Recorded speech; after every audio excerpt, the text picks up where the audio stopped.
Hi everyone, here's an article from the British national newspaper, The Guardian.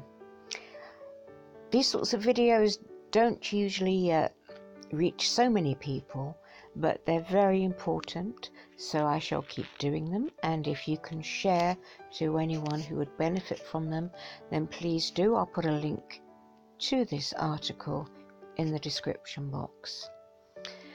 So we have a picture of two lovely ladies. How do you deal with grief falling apart under its weight or stay strong? Lee Walters. Since my sister's suicide, I have gone on for her son, for my kids, for me. The sadness will stay, but I am bigger than my grief. 1 year ago to this day, my sister died by suicide. The phone rang.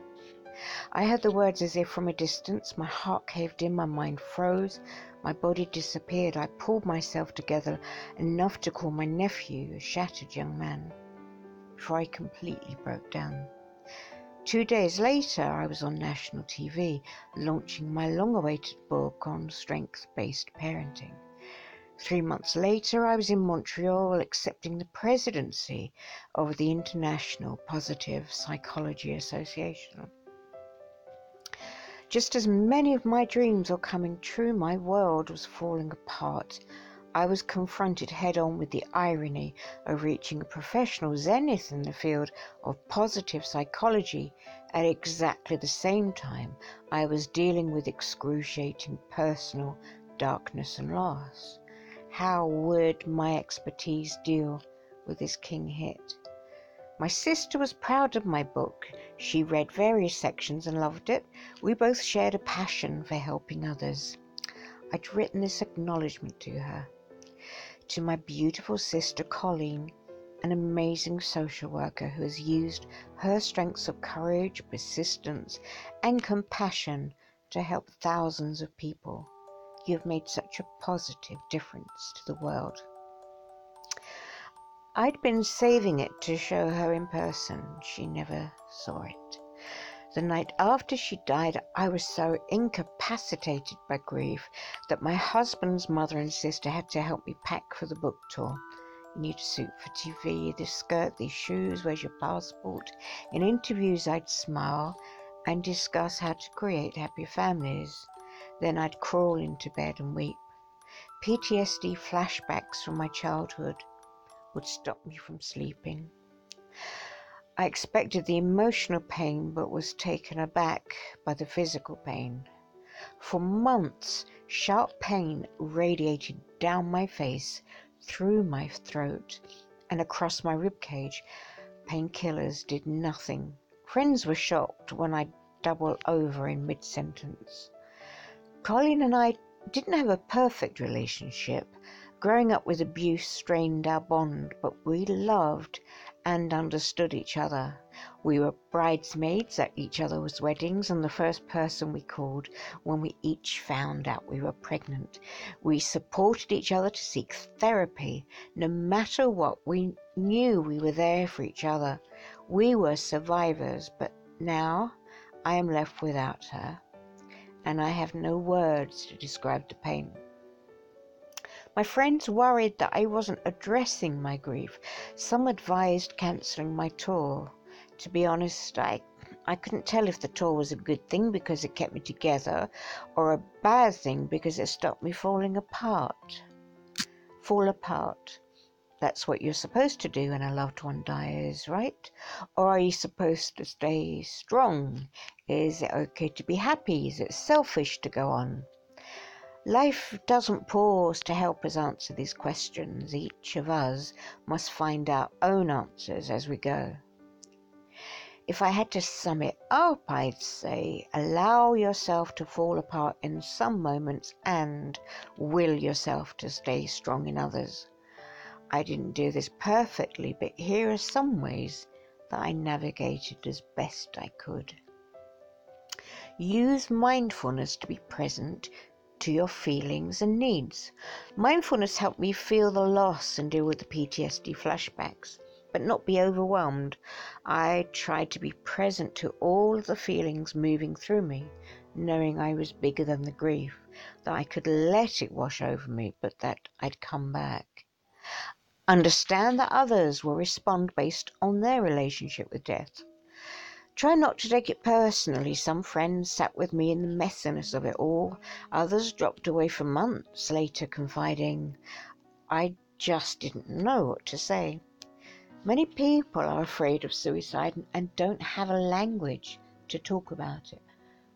But I decided to talk about it, and about her. The way my sister died does not define her.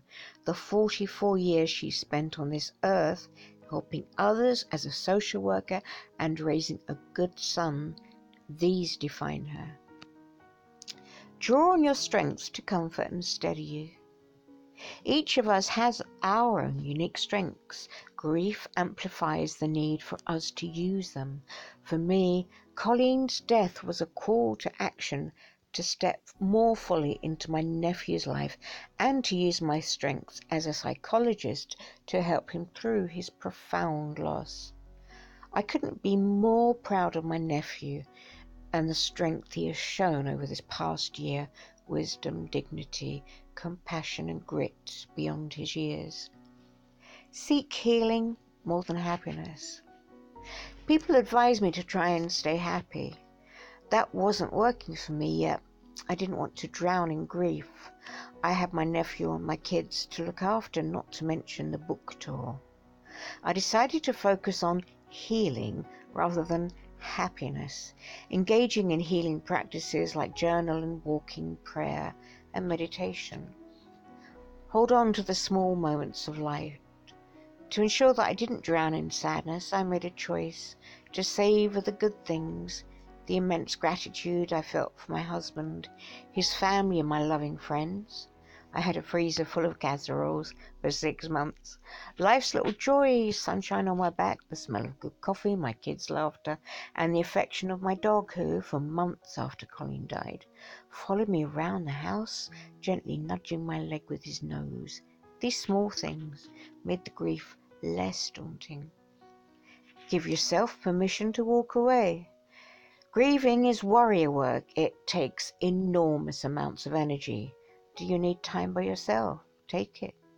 Are there things you can take off your plate? Do so. Are there people in your life who are unsupportive or outright harmful? Walk away.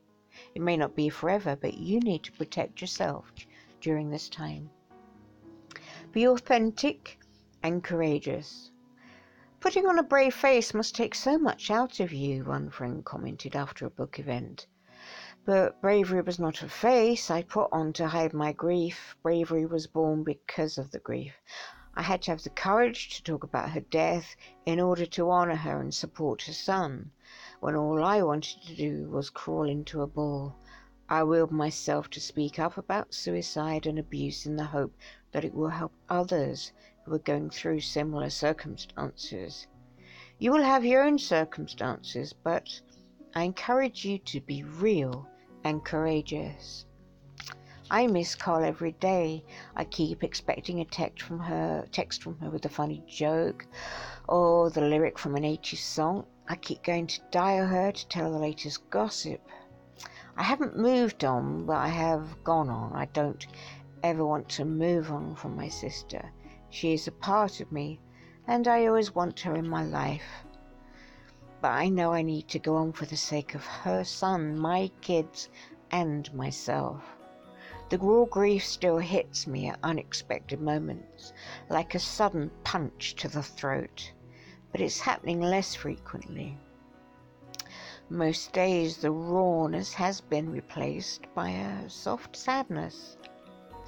I know that this sadness will be with me for the rest of my life, but as time passes, I find myself thinking of our fun times, and my body warms with each happy memory of my darling sister. The warmth will grow. I know that the warmth won't replace the sadness, but I trust they will find a way to sit beside each other. I feel Colleen is somewhere cheering my work. Her work was about rescuing kids from unhappy families, and mine is about helping kids thrive by creating happy families. Her legacy lives on through my book. embracing life doesn't mean denying a loved one's death, or that we miss them less. It means honouring and celebrating their life. It means taking over where they left off. But most of all, it means having our eyes open to the enormous gifts we gain in our own life as we continue to stumble and get back up again. And there you have a list of helplines, suicide crisis helplines. Don't forget, you can go on their website as well for lots of different information. Please do that. So she's the author, Lee Waters is the author of The Strength Switch, how the new science of strength-based parenting helps your child and teen to flourish. Thanks for your time for watching. Bye for now.